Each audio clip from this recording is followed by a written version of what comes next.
Eh bien, bonjour à tous une fois de plus. La semaine dernière, nous n'avons pas eu de communiqué vidéo en raison d'une panne de secteur due à un violent orage. Je commencerai donc par les nouvelles qui auraient été données si nous n'avions pas eu cette panne d'électricité. Mercredi, c'est-à-dire il y a une semaine, j'ai enregistré une émission intitulée Vous ne savez pas ce que vous ignorez et j'ai offert la brochure Jean 3,16. Plus tard dans l'après-midi, M. Wallace Smith a enregistré une émission intitulée L'IA nous sauvera-t-elle ou nous détruira-t-elle, proposant le DVD Le règne millénaire du Christ. Cette émission devrait être très intéressante. J'espère que vous regardez toutes nos émissions, mais je pense que vous trouverez celle-ci en particulier très intéressante. M. Michael Haycoop du Bureau régional du Canada a signalé dans son communiqué hebdomadaire que M. Yvon Brochu avait présenté une conférence du Monde demain en français à Edmundston au Nouveau-Brunswick. 5 invités étaient présents ainsi que 12 membres. Le nombre de participants peut sembler faible, mais Edmundston est une petite communauté où nous avons juste 150 abonnés. C'était une réponse très encourageante pour la petite congrégation qui est là, et j'espère que Dieu y appellera un membre ou deux, voire 3, à la suite de cette conférence. Le sabbat dernier, M. Stuart Wachowicz a donné une conférence en personne à Mississauga, en Ontario, intitulée « La doctrine de la prophétie du millénium ». Il y a eu également récemment une conférence en français uniquement en ligne. Elle a été annoncée à la plupart des abonnés de la revue Le Monde de demain. Cette conférence fut animée par M. Étienne Duval, depuis Drummondville au Québec. Nous vous remercions de continuer à prier pour ces efforts. Monsieur et Madame Scott Winnell ont récemment visité Calgary, en Alberta, à quelques heures de Lethbridge, où vit leur fille.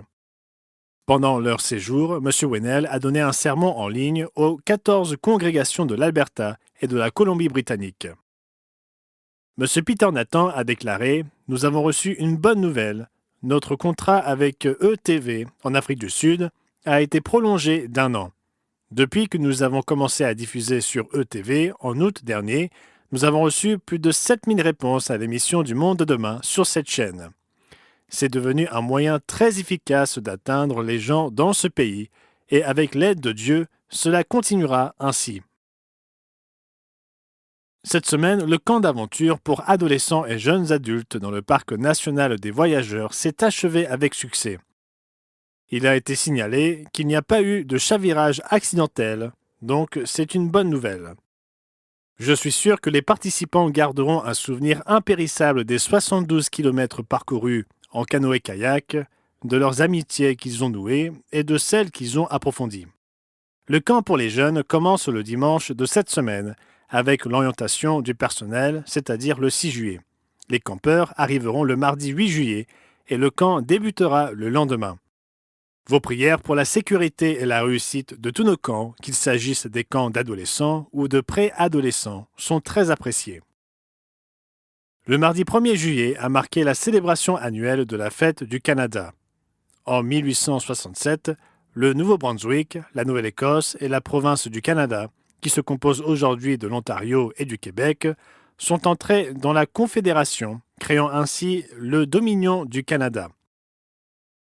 Ici, aux États-Unis, nous profitons chaque année d'un week-end de 4 jours pour célébrer la fête nationale, marquant le jour de l'indépendance vis-à-vis de la domination de la Grande-Bretagne, le 4 juillet, étant le jour le plus important pour les pique-niques, les barbecues, les feux d'artifice et la convivialité avec les amis et la famille.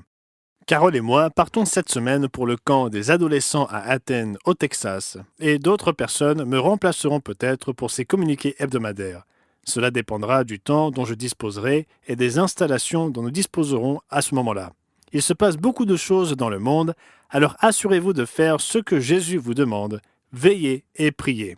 J'espère que vous passerez tous un merveilleux sabbat, et si vous avez un jour ou deux de congé, j'espère que vous en profiterez également avec votre famille et vos amis. Donc c'était Gerald Weston pour l'Église du Dieu vivant pour la semaine se terminant le 5 juillet 2025. Je vous souhaite un merveilleux sabbat.